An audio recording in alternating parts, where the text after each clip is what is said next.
Aleluias, louvado seja o Senhor. Hoje eu quero começar aqui com vocês um estudo que nós estaremos fazendo, uma série de mensagens, serão 2, talvez 3 domingos aí, que a gente vai estar tratando a respeito de um assunto que, se você entender, você colocar em prática, eu tenho a certeza que vai te ajudar demais. O título da mensagem ou dessa série é Vencendo a Intimidação e o Medo.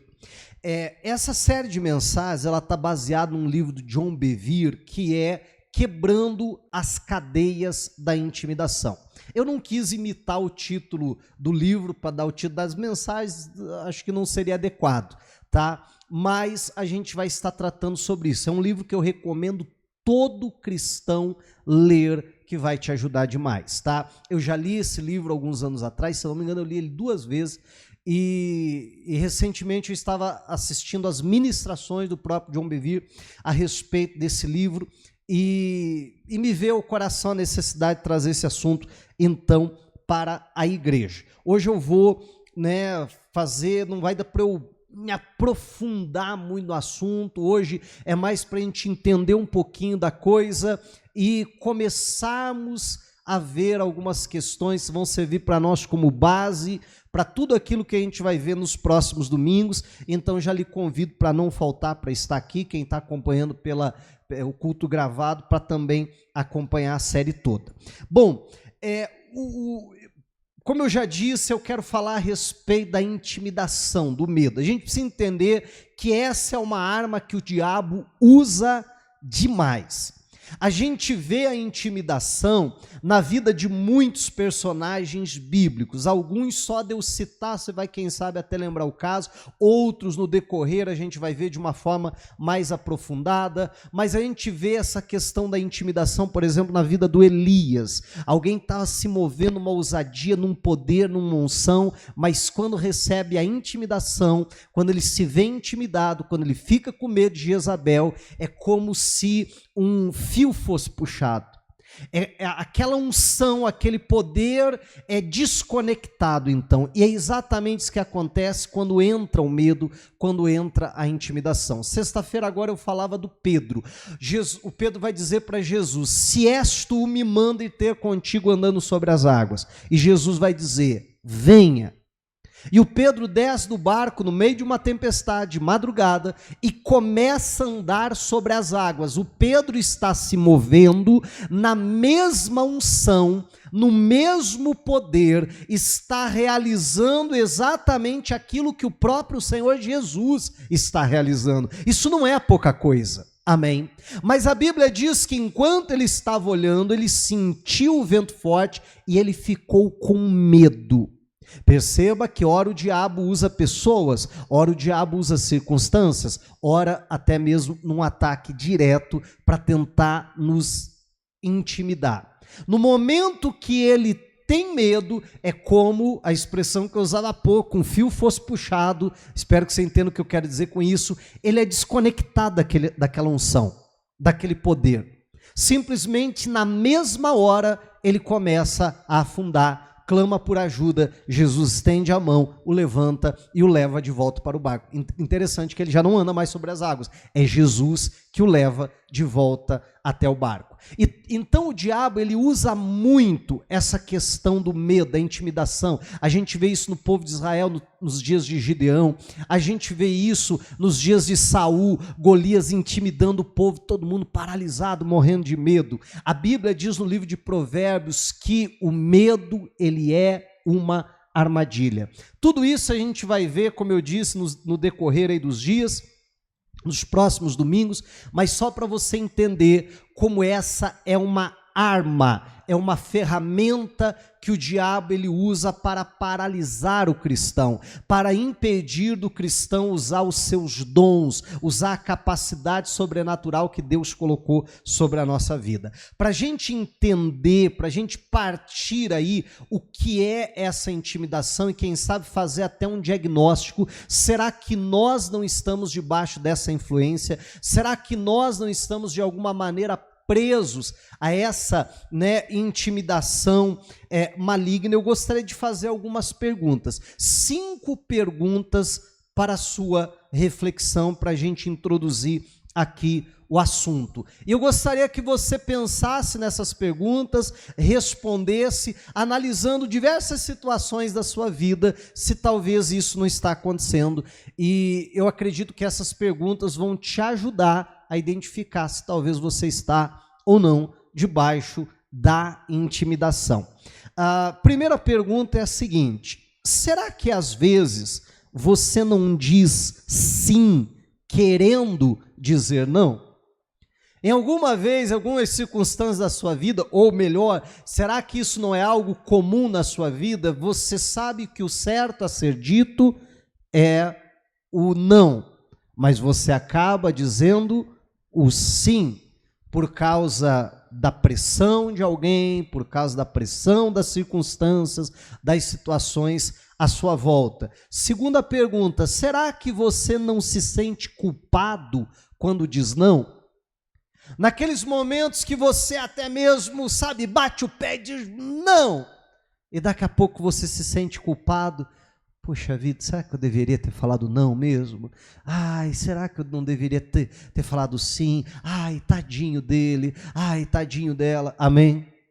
Outra pergunta: será que você não evita certos confrontos? Confrontar ou situações, ou confrontar pessoas por causa da intimidação, por causa do medo?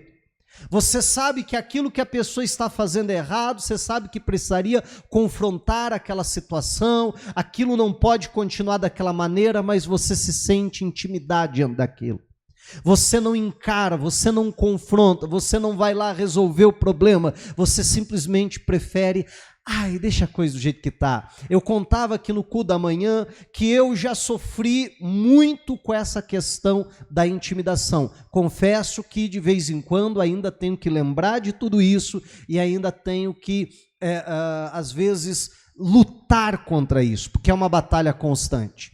Porque sempre o diabo vai tentar nos intimidar. Mas eu lembro que já pastoreei igrejas onde haviam pessoas que eram contra, que se opunham, né? E muitas vezes, se aquela pessoa estava sentada, vamos supor, desse lado, eu procurava ficar até do lado de cá pregando, né? Ou fazendo uma reunião, às vezes com um grupo de obreiros, alguma coisa assim, procurava nem olhar para o outro lado, porque lá estaria a pessoa com os braços cruzados, com a cara feia, me encarando, não concordando com nada daquilo que estava sendo feito. É claramente uma situação que precisava ser confrontada, resolvida, mas às vezes você se sente intimidado. E entenda, às vezes tem pessoas fisicamente muito mais fortes, e são intimidados por pessoas fisicamente muito mais fracas.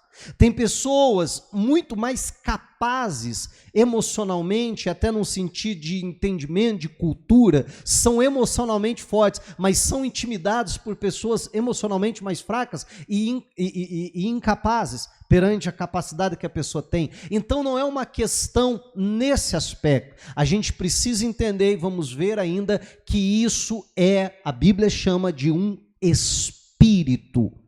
Amém? Isso é uma ação maligna e que, se não for quebrada essas correntes, nós muitas vezes ficamos presos a elas. Continuando aqui, pergunta 4. Será que na hora de colocar em prática o que Deus falou com você, ou o que você planejou, você não se sente inseguro, incapaz? Quem sabe Deus já falou para você fazer algo, quem sabe já veio no teu coração, você planejou, não é isso que eu tenho que fazer, é isso aqui, não é desse jeito, eu vou chegar lá, eu vou falar com fulano, não, eu vou resolver essa situação, não, a partir de hoje eu vou mudar a minha atitude. Mas daqui a pouco, mesmo sabendo que aquela é a direção de Deus para você, mesmo sabendo que é aquilo que Deus mandou você fazer, talvez você chega na hora de tomar atitude, na hora de fazer a coisa, volta atrás, recua, mesmo sabendo que foi aquilo que Deus mandou você fazer. Eu já contei aqui que, gente, eu acho que eu já perdi as contas até. Na verdade, eu acho que eu nunca contei, falar bem a verdade. Mas eu lembro de várias e várias situações, eu ainda um adolescente, recém-convertido, ter tido encontro com Deus, ser cheio do Espírito Santo, e quantas vezes de eu estar dentro de um ônibus, de eu estar em um determinado lugar, e vir algo, e Deus falar comigo e dizer, se aproxime daquela pessoa ali, pregue o evangelho para ela, fale de Jesus, se disponibilize para orar por aquela pessoa, pergunta se ela aceita uma oração. Eu não sei dizer para você quantas vezes, que mesmo sabendo que aquilo era uma ordem vinda da parte de Deus, eu deixei de fazer. E eu tenho certeza que eu não estou sozinho nessa. Amém. Quantas vezes Deus vem e coloca no nosso coração, vai e fale tal coisa para o teu familiar. E às vezes a gente para e diz, Senhor, mas isso é algo muito forte, não é assim? Isso é algo muito sério. Deus, não, acho que eu não vou falar. Eu lembro que naquelas ocasiões eu orar mais ou menos assim, Deus, mas eu sou muito tímido, Deus, eu não sei falar, manda outra pessoa. Manda outra pessoa que faça. Meu irmão, se fosse para mandar outra pessoa, Deus teria falado com a outra pessoa. Amém. Então, perceba, e o que é aquilo? É o espírito de intimidação, é o espírito de medo. E aí você pare e pense quanto já nos foi privado por causa disso. Amém. Pare e pense quanto nós já poderíamos ter abençoado muitas pessoas se não fosse essa ação maligna. A última pergunta é, será que você não se encontra paralisado ou sentindo que não tem força para fazer aquilo que sabe que tem que fazer?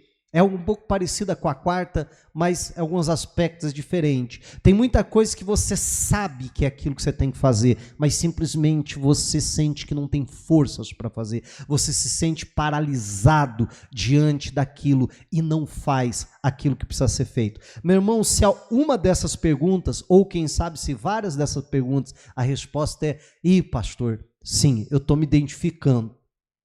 Muitas vezes na minha vida é exatamente isso que acontece, ou quem sabe eu estou me sentindo assim nesse momento. E entenda que às vezes não é com relação a todas as áreas da nossa vida, às vezes as outras áreas fluem bem, mas você se sente assim no teu trabalho, mas você se sente assim na tua casa. Você consegue conversar, dialogar com todo mundo com facilidade, mas com aquele familiar específico você não consegue, com aquela pessoa específica não tem como, você se sente intimidado. Então, meu irmão, se a resposta é sim para algumas ou para várias dessas perguntas, provavelmente, então você se encontra, você é um forte candidato para estar debaixo dessa ação da intimidação. E essa corrente, essas cadeias, essa prisão precisa ser quebrada para vivermos a liberdade, para fluirmos na unção, no poder de Deus e fazermos aquilo que Deus nos chamou para fazer. Amém? Entendido até aqui? Vamos em frente. Como eu dizia, hoje eu quero construir algumas bases para a gente depois conseguir se aprofundar ainda muito mais neste assunto. A primeira base que eu gostaria de construir junto com você, na tua fé, no teu entendimento, é que você tem autoridade. Amém? Nós precisamos assumir essa verdade. Eu tenho autoridade. A Bíblia diz que quando Deus criou Adão e Eva, Deus deu domínio, Deus deu poder para eles, para dominar toda a obra da criação. O homem tinha domínio sobre tudo. Deus simplesmente entregou tudo aquilo que diz respeito à terra. Toma, está nas tuas mãos a autoridade, o poder, o domínio. A Bíblia diz que Deus mandou Deus mandou Adão dar nome aos animais, e todo nome que ele escolhesse, Deus não dava sequer palpite. O nome que ele escolhesse era esse, estava decidido, porque Deus havia dado então esse poder, esse domínio sobre o homem. A Bíblia resume isso aqui no livro de Salmos, no Salmo 8, no verso 3, assim: contemplo os teus céus, obra dos teus dedos, e a lua e as estrelas que estabeleceste.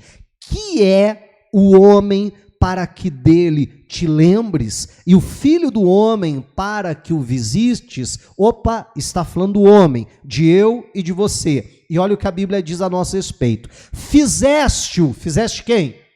O homem. No entanto, por um pouco menor do que Deus, e de glória e de honra o coroaste. Deste-lhe domínio sobre as obras da tua mão, e sob os seus pés, o quê?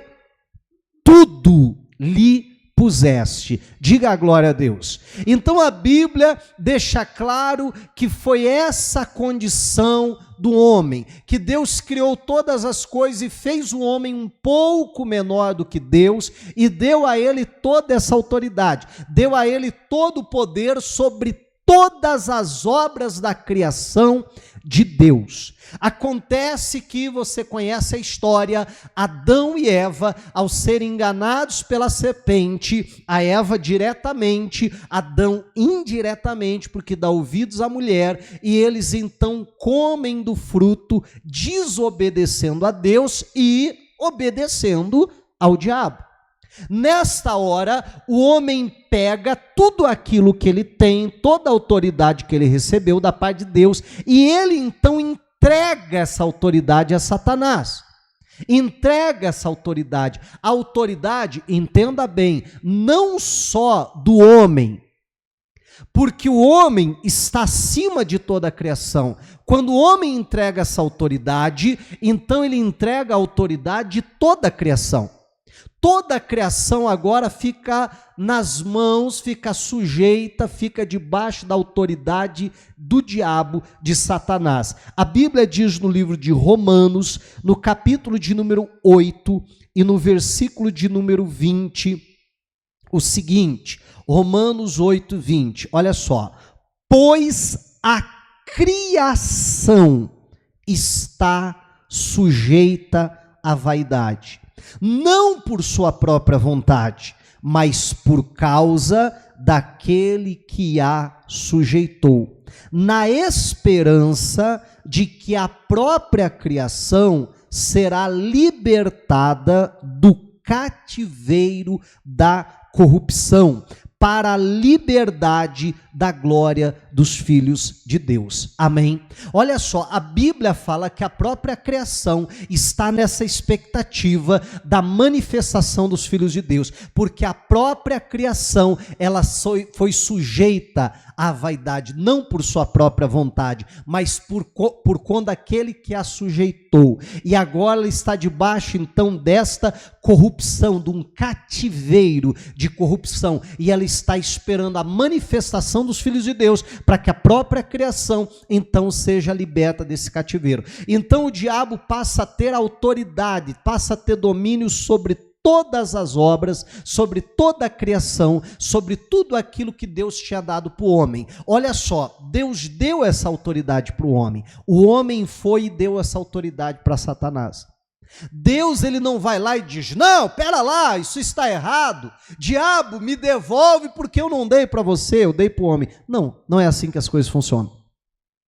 Deus havia entregue para o homem e agora ele simplesmente não poderia tomar aquilo de volta. Um homem entregou a autoridade para Satanás e agora precisava que um homem viesse a pegar, a resgatar essa autoridade de volta. Não é à toa que o próprio Senhor Jesus, em João 12, em João 14, em João 16, vai chamar o diabo do príncipe deste mundo. Lá em 2 Coríntios 4:4, a Bíblia vai dizer o Deus, com D minúsculo, deste mundo. O diabo se torna o Deus deste mundo. Não é à toa que a Bíblia diz que o mundo jaz no maligno. Agora o diabo tem autoridade, agora o diabo tem poder. Quando o diabo está tentando Jesus lá no deserto, isso está em Lucas, capítulo de número 4 e versículo de número 6.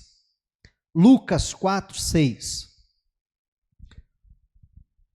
A Bíblia vai dizer, Isso aqui é o diabo falando com Jesus. O diabo leva Jesus a um monte muito alto e de lá mostra todos os reinos da terra e a glória deles. E vai dizer o seguinte: e disse: eu lhe darei todo este poder e esta glória, e a glória deste reino. A Nova Versão Transformadora diz, em vez da glória deste reino, a autoridade sobre esses reinos. E olha o que o diabo vai dizer: porque isso me foi entregue e posso dar a quem eu quiser. Olha só, o diabo está diante de Jesus e ele está dizendo para Jesus: tudo isso aqui, a autoridade sobre a criação foi me dada, a autoridade sobre os reinos da terra foi me dada, é meu, e eu posso dar, do mesmo jeito que um dia Adão me deu, eu posso dar a quem eu quiser. Jesus, se você se prostrar, se você me adorar, eu entrego para você essa autoridade. Perceba que o diabo está oferecendo para Jesus um atalho, um jeito fácil. E Jesus, em outras palavras, vai dizer: eu não quero o jeito fácil, eu quero o jeito difícil, eu quero o jeito do meu pai. Mas vai ser necessário você morrer na cruz. Eu sei, mas eu vou morrer na cruz, mas eu vou tomar de volta toda essa autoridade. Mas perceba que Jesus não rebate o que o diabo diz e não diz assim: não, mas você não tem essa autoridade não foi lhe entregue, essa autoridade não foi tua. Não. Até porque se o diabo não tivesse essa autoridade, gente, sequer seria uma tentação. Amém? Ele está falando com Jesus. Então o que ele está falando é a mais pura verdade. Jesus não rebate isso. Jesus, quando vai rebater essa tentação, ele simplesmente vai dizer: eu prefiro obedecer ao meu pai, o jeito do meu pai, e o meu pai diz que eu não posso me prostrar a ninguém, a não ser a ele, e eu vou obedecê-lo. Amém, igreja? Mas perceba a ousadia e intrepidez, como o diabo diz: isso é meu, isso me foi entregue. Agora, Jesus, como eu havia falado há pouco, um homem havia entregue, agora um homem precisaria tomar de volta. É por isso que Jesus precisa vir, precisa encarnar, precisa nascer aqui como um homem, sendo 100% homem e 100% Deus. Mas como homem, ele vence o diabo, ele desce até o inferno, ele despoja os principados e as potestades, e ele ressuscita, tendo tomado de volta da mão de Satanás a autoridade que havia sido dada para ele. Depois da ressurreição, Mateus capítulo 28 e versículo 18, aqui Jesus, já ressurreto, Jesus vai declarar o seguinte, olha que fantástico isso aqui. Diz assim, Mateus 28, 18, Jesus aproximando-se falou-lhes dizendo, o que Jesus disse? Toda a autoridade me foi dada no céu e onde mais? E na terra. O diabo tinha essa autoridade, o diabo tentou negociar comigo essa autoridade, mas eu não fui pelo jeito fácil, eu venci ele, eu tomei essa autoridade, agora essa autoridade é minha, essa autoridade me pertence, a autoridade nos céus e a autoridade na terra. Em Efésios capítulo de número 1, a Bíblia vai dizer para nós o seguinte, Efésios 1, 19, diz assim, falando a respeito da grandeza de Deus que opera em nós, a Bíblia diz, e qual é a suprema grandeza do seu poder sobre nós? Os que cremos, segundo a eficácia da força do seu poder, ele exerceu esse poder em Cristo, ressuscitando dentre os mortos, presta atenção nisso, fazendo sentar à sua direita, aonde, gente? Guarde-se essa expressão, nas regiões celestiais, é lá que Jesus está, assentado à direita do Pai. Quando a Bíblia fala de Jesus assentado, é justamente no trono. Isso fica claro quando diz a direita de Deus. Sentado no trono. Meu irmão, a gente precisa entender essa expressão sentado, né, ou assentado, falava de quando o rei, ele se assentava no seu trono, ele tomava o cetro na sua mão, que representava a sua autoridade, e quando ele se assentava ali, ele se assentava para julgar, para tomar a decisão. Era diferente da forma como ele vivia no dia a dia, nos seus muitos afazeres, mas quando ele se assentava no trono, tomava o cetro na mão, é como se ele dissesse: eu tenho toda a autoridade nesse reino, eu tenho todo o poder, o que eu decidi, acabou, eu tenho a última palavra, a minha palavra é a lei. Você está entendendo? E a Bíblia diz que Jesus está sentado nas regiões celestiais. Olha o versículo 21, acima. A Bíblia em inglês traduziu muito acima. Mas só assim, se a gente ficar só com isso aqui já está bom. Acima de de todo principado, potestade, poder, domínio e de todo nome que se possa mencionar, não só no presente século, mas também no vindouro. Diga a glória a Deus. A Bíblia diz então que Jesus está sentado, e ele está sentado, eu vou usar ali a Bíblia em inglês, muito acima de todo potestade, de todo poder, de todo domínio, muito acima. Nem se compara. É lá que Jesus, ele está sentado. Pastor, eu entendi tudo isso. A autoridade foi dada ao homem, o homem entregou ao diabo, o Jesus foi lá, tomou, e Jesus está sentado. Mas o que isso diz respeito a mim? Tudo. O assunto continua sendo trabalhado, e aí a gente chega em Efésios, capítulo de número 2, e versículo de número 4. Eu falei que eu seria bem rápido aqui, não estranhe a velocidade que eu estou pregando, porque é muita coisa. Se eu fosse me deter para me aprofundar mais aqui, a gente levaria uns 3 dias só para falar dessa primeira parte. Efésios capítulo 2, versículo 4, a Bíblia vai dizer: mas Deus, sendo rico em misericórdia, por causa do grande amor com que nos amou. Perceba que não tem nada a ver com a gente. Não tem nada a ver com aquilo que a gente faz ou deixa de fazer. Não tem nada a ver se a gente merece ou não. Não tem nada a ver, nada diz respeito a nós. Tudo diz respeito a Ele. A Bíblia vai dizer: mas Deus, sendo rico em misericórdia, por causa do muito amor com que Ele nos amou, o que Ele fez? E estando nós mortos em nossas transgressões, nos deu vida juntamente com Cristo, pela graça sois salvos, e juntamente com Ele nos ressuscitou. Perceba que o ápice, quando Jesus de fato, a obra está concluída e toma toda a autoridade do diabo, é quando Ele ressuscita. E a Bíblia diz que nós ressuscitamos então com Ele. E a Bíblia diz: e com Ele nos fez assentar, aonde, igreja? Nas regiões celestiais em Cristo Jesus.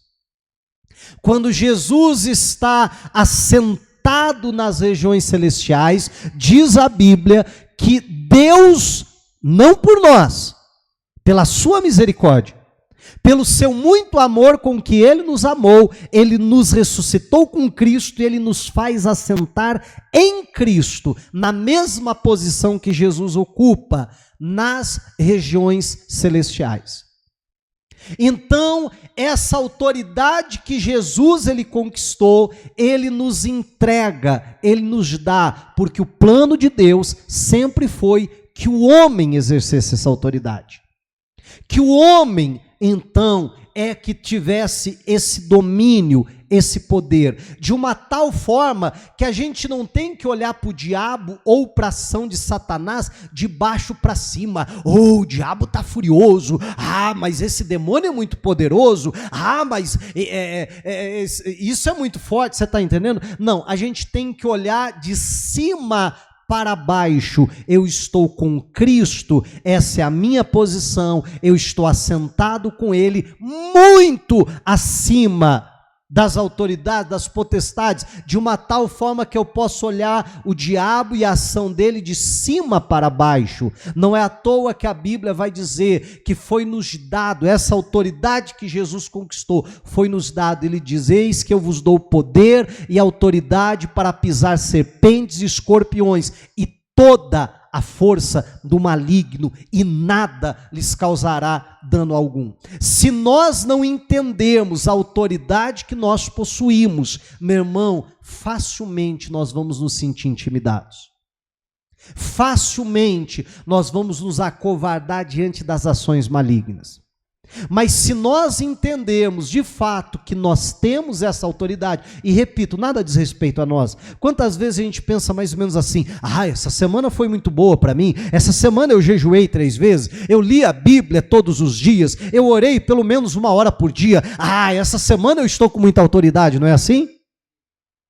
E aí na outra semana eu digo, essa semana não foi tão boa assim, eu não consegui orar como deveria, foi muito corrido, não tive tempo de ler a Bíblia, essa semana eu acho que eu não estou com quase nenhuma autoridade. É assim ou não?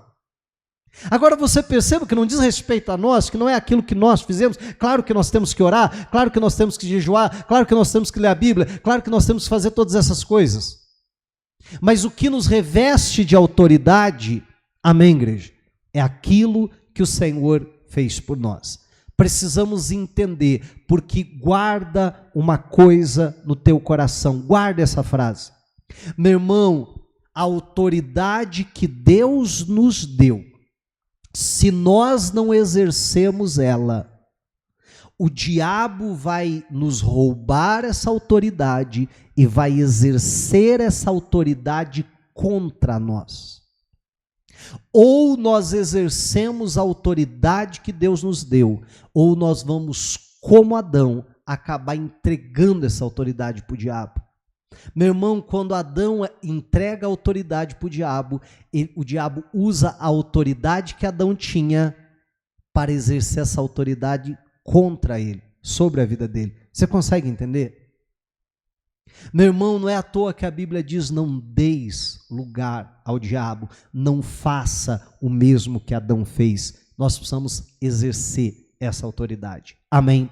Entendido até aqui, nós partimos para um segundo ponto que eu quero abordar com vocês hoje. E tudo isso tem sido a base que a gente vai trabalhar muito nos próximos domingos. Isso está claro.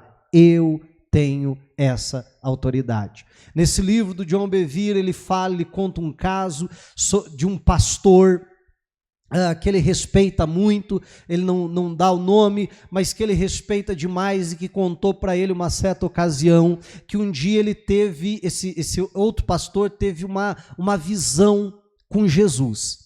E Jesus estava diante dele, Jesus abria a Bíblia e Jesus estava pregando para ele.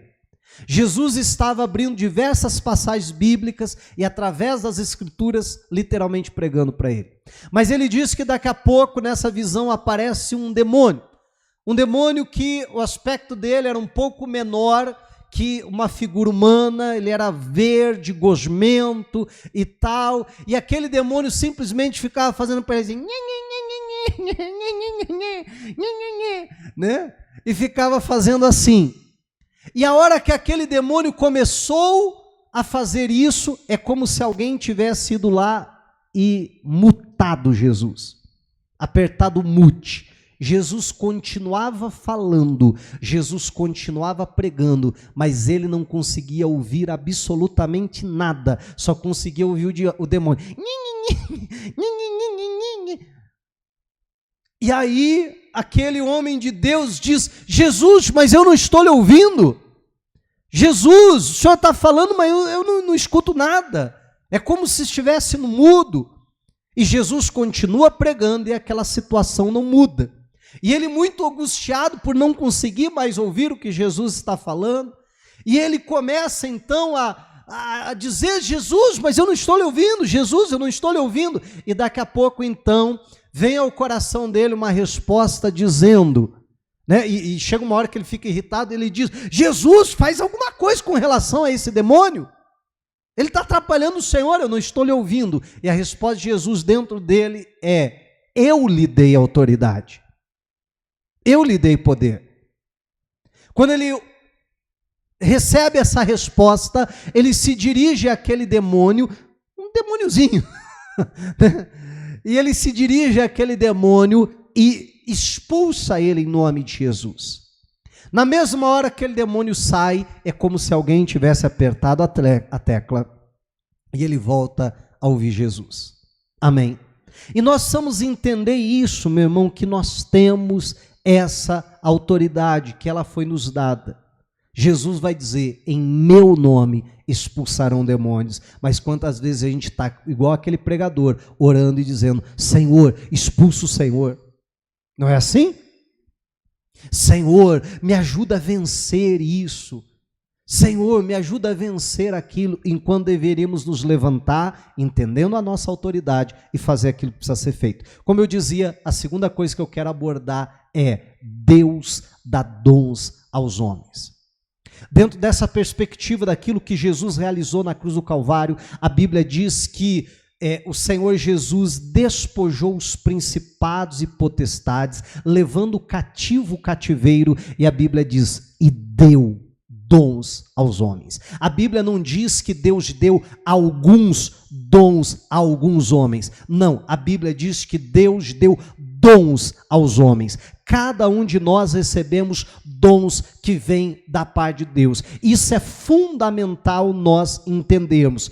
E quando eu falo dons, né, a palavra grega é carisma. Nós precisamos entender que um dom é algo sobrenatural que Deus coloca sobre a nossa vida para ser usado.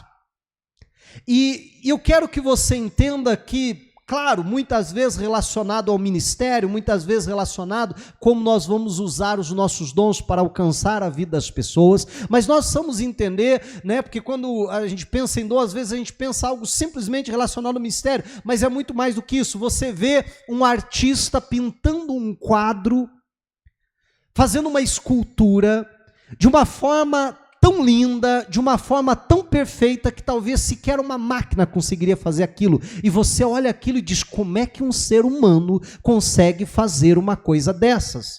Aquilo é um dom, é uma capacidade sobrenatural que Deus coloca sobre a vida, então, de alguém.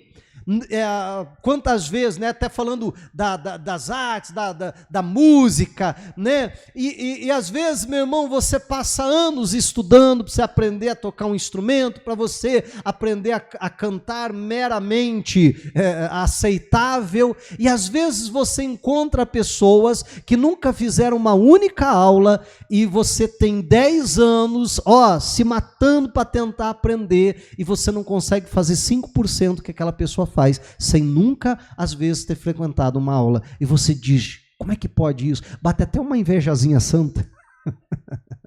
Não sei se é muito santa, né? Mas é verdade ou não é? E você diz, mas como é que pode? Como que a pessoa consegue trabalhar com a voz dessa forma? Como que a pessoa consegue tocar o instrumento dessa maneira? Sim ou não?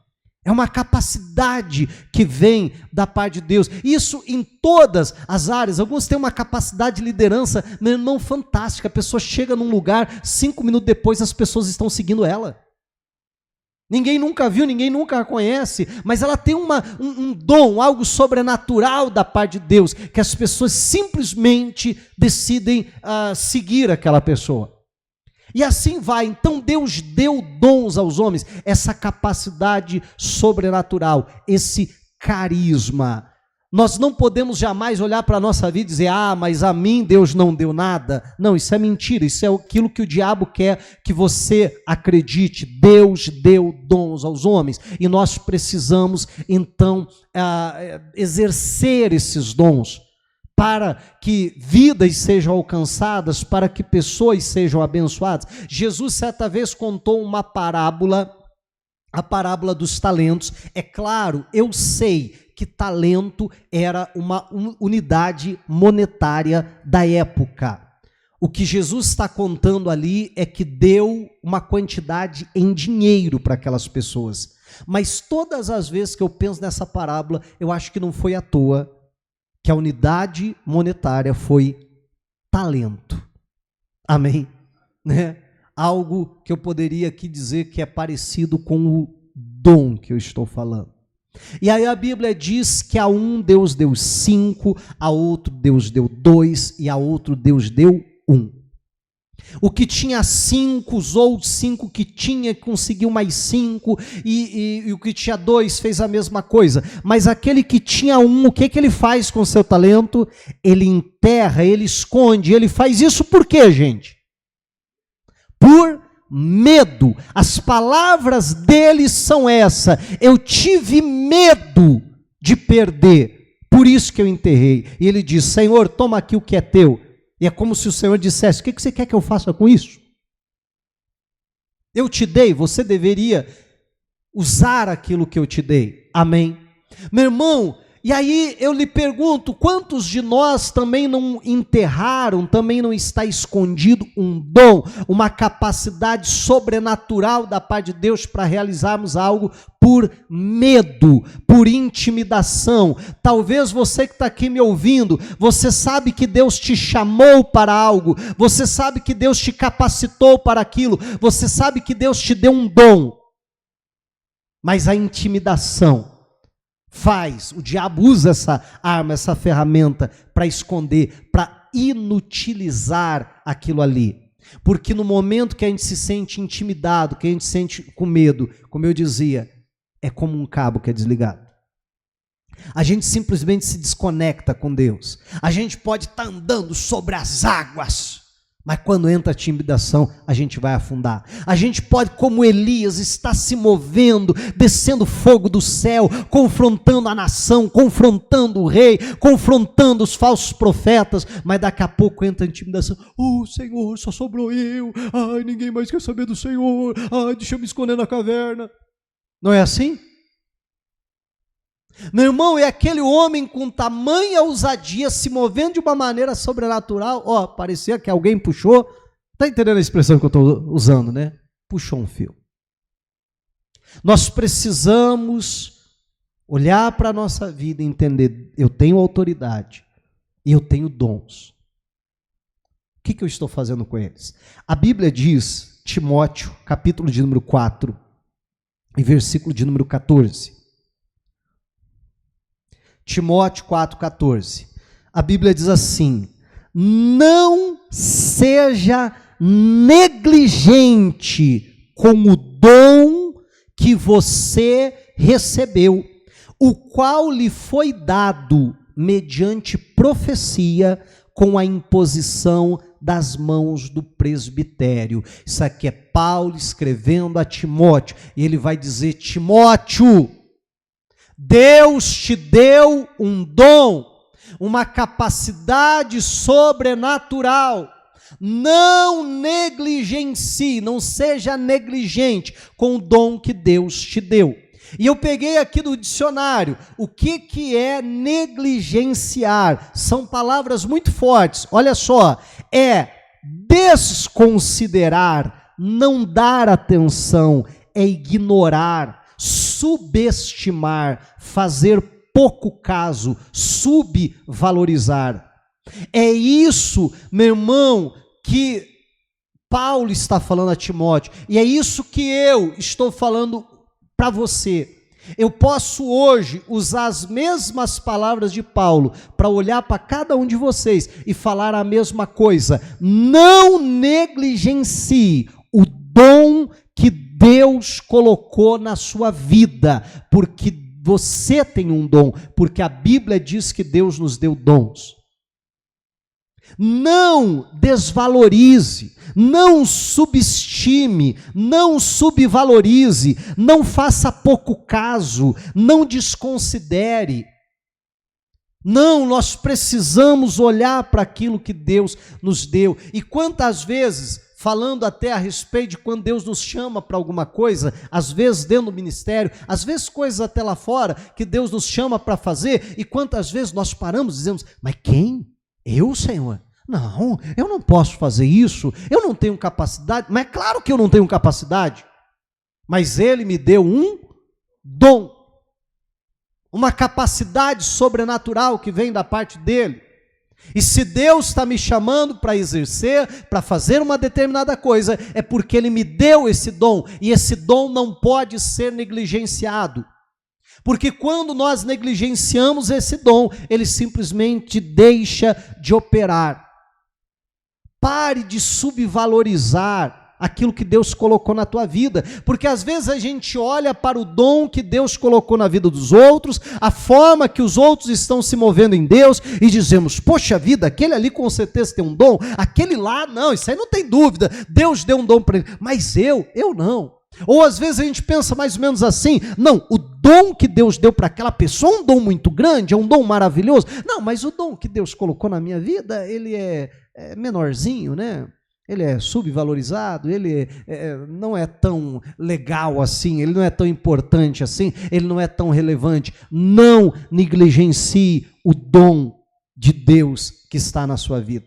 Aí a gente continua lendo o livro de Timóteo, e logo em seguida, na sequência, a gente chega na segunda epístola a Timóteo, no capítulo de número 4, no capítulo de número 1, e no versículo de número 6. Segunda epístola ao Timóteo 4 e 6. Mais uma vez, Paulo vai abordar o mesmo assunto, e ele vai dizer, por esta razão, venho lembrar-lhe, que faça o quê? Que reavive. Tem outra tradução que vai dizer, desperte o dom de Deus que está em você pela imposição das minhas mãos. Meu irmão, na primeira epístola, ele vai dizer, não negligencie. Na segunda, ele vai dizer, eu venho te lembrar para você reavivar. Algo que precisa ser reavivado é porque está o quê? Morto. Como os dons não morrem, porque são irrevogáveis, nem Deus toma de volta os dons que Ele nos deu, quem dirá o diabo? O diabo não consegue roubar os nossos dons. É por isso que ele vai fazer tanta força para inutilizar, para fazer com que ele fique dormente, para fazer a gente esconder eles, por causa da intimidação. Outra tradução vai dizer, desperte o dom, porque o dom estava como, gente? Adormecido. Me parece que de alguma maneira esse dom foi negligenciado, e agora ele está adormecido. Ele diz, você precisa acordar ele, você precisa despertar ele. Meu irmão, pare para pensar quantos dons que Deus já não colocou na tua vida que estão simplesmente desmaiados, adormecidos, hibernando, para ficar mais fácil a gente entender, amém? Né? Estão lá hibernando, e a Bíblia vai dizer, é você, a tua responsabilidade, você que precisa despertar. Mas aí surge a pergunta, em primeiro lugar, por que um dom fica adormecido? Por que um dom entra em hibernação, termo que eu usei há pouco? Por que o dom fica desmaiado, fica inoperante? E a segunda pergunta, como então reavivar? Bom, eu acho que a própria Bíblia explica a Bíblia, e se a gente continuar a leitura, fica muito fácil para a gente entender isso. Paulo vai dizer, porque Deus não nos deu espírito de covardia. Outra tradução vai dizer espírito de medo. Deus não nos deu um espírito de intimidação. Outra tradução vai dizer de timidez. Amém? Do quê? De temor. Meu irmão, Deus não nos deu esse espírito. Meu irmão, perceba algumas coisas. O que é que faz o dom ficar adormecido? Isso é a covardia, é a timidez, é o medo. É isso que faz o dom adormecer, se tornar inoperante. A expressão que eu usava até há pouco, como se um fio fosse puxado. Ficarmos desligados das coisas de Deus, não conseguimos mais fluir na unção de Deus como antes. Amém. Agora, você perceba que a Bíblia vai dizer, porque Deus não nos deu espírito de covardia. A palavra espírito em grego é pneuma. É o mesmo termo que é usado para falar do Espírito Santo, é o mesmo termo que é usado para falar do espírito do homem, é o mesmo termo que é usado para falar dos demônios. Amém. Então, pneuma, a covardia é um pneuma, é um espírito, é um ser vivo, é uma personalidade. Amém. E nós não podemos permitir que isso entre na nossa vida, porque isso não vem da parte de Deus, porque Deus não nos deu esse espírito. Amém? Para ficarmos acovardados. Meu irmão, não tem nada que faça o dom adormecer mais do que justamente isso, essa covardia, esse medo, essa intimidação. A Bíblia vai dizer mais o Espírito que Deus nos deu, né? Mais de poder, de amor e de moderação. Tem uma tradução que moderação vai dizer de uma mente saudável. Porque quando entra esse espírito da intimidação, a gente já não tem mais uma mente saudável. A gente já não se move em poder, em autoridade, aquilo que eu falava há pouco. Nesse dom sobrenatural que Deus nos deu. Nós já não nos movemos mais em amor, já não temos mais uma mente sadia, mas nos tornamos cativeiro de algo ou de alguém. Ou cativos, melhor dizendo, de algo ou de alguém. Então, nós precisamos entender isso que nós vimos até agora, e aqui eu paro e a gente vai deixar para ver mais coisas na semana que vem, que nós temos autoridade. Essa autoridade que nós temos não diz respeito àquilo que nós fizemos, mas diz respeito àquilo que Deus fez por nós. Deus nos colocou assentado nessas regiões celestiais em Cristo Jesus, acima de todo principado e potestade. Jesus levou cativo o cativeiro e deu dons aos homens. Nós temos esses dons, mas esses dons não podem ser negligenciados. Nós não podemos permitir que o espírito do medo, da covardia, da intimidação entre na nossa vida, pois se nós fizermos isso, nós estaremos negligenciando o dom de Deus. Ele vai ficar adormecido na nossa vida. E assim como aconteceu na parábola dos talentos, vai chegar um dia que vai ter um acerto de contas, vai ter uma prestação de contas, e a gente vai ter que chegar lá diante de Deus para dizer não só aquilo que nós fizemos, mas vamos ter que dar conta daquilo que nós deixamos de fazer. E o que o Senhor vai nos questionar é justamente sobre isso. Eu coloquei algo sobre a tua vida, o que você fez com aquilo que eu coloquei? O que você fez com os dons que eu te dei? Que a gente nesse dia possa ouvir do nosso Senhor: servo bom e fiel, sobre o pouco foste fiel, sobre o muito eu te colocarei. E não que a gente venha ouvir como aquele que ficou com medo e escondeu, vai para as trevas exteriores, onde haverá choro e ranger de dentes, porque você foi infiel no pouco que eu coloquei sobre a tua vida. Amém? Que nós possamos entender isso e quebrar todas as barreiras, todas as cadeias, todas as prisões da intimidação. Diga a glória a Deus e vamos aplaudir Jesus.